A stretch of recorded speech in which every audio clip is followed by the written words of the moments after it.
Samantala, kaugnay ng balitang yan, alamin naman natin ang pinakabagong detalye hinggil sa paghuhunayan sa Zambales. Babalitaan tayo via phone touch ng aming senior correspondent na si Noel Perfecto. Manong Noel, magandang umaga sa iyo. Magandang umaga, Audrey. Kararating lang namin mula sa Zambales at ayon nga sa aming nakalap na balita, malalaman na ngayong araw na ito ang tunay na dahilan kung bakit bigla lumubog ang dalampasigan o shoreline ng isang popular na tourist destination noong alas 4:30 ng hapon ng Sabado. Mahigit 8 metro o 80 metro hanggang 100 metro ang haba ng shoreline ng Puerto del Mar sa Candelaria, Zambales, Barangay Yuacon ang nag-collapse. MGB o Mines and Geosciences Bureau personnel ang nagsagawa na ng land and underwater examination sa lugar na pinagbagsakan na nagkaroon ng soil erosion upang matukoy ang tunay na sanhi ng paglubog.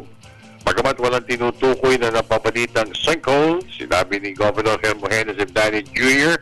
ng Zambales na mas makabubuti kung antayin na lamang ang findings ng eksperto ng 17 MGB experts para sa pag-anunsyo sa natural na phenomenon. Ito rin ayon kay Evdani ay para mapawi na rin ang pangamba ng mga taga-Zambales at sa buong bansa. Pinasalamatan ni Governor Evdani ang Pangulong Benigno Aquino III sa mabilisan ng pagbigay alalay at pagtulong para matukoy ang pangyayari sa Candelaria. Mismong sina Defense Secretary Voltaire Gasmin at DENA Secretary Pahe ang mabilis na nagtungo sa lugar para alamin at i-assess ang situation doon. Sa ngayon, Audrey, inaantabayanan na lamang ng pamunuan ng kalalabasan na examination ang Mines and Geosciences Bureau Authority sa shoreline ng Puerto del Mar sa Zambales. Yun muna ang ulat natin, Audrey. Kadarating lang namin. Magpapahinga muna ang lolo. Mukhang bedroom boys ka pa, Manong Noel.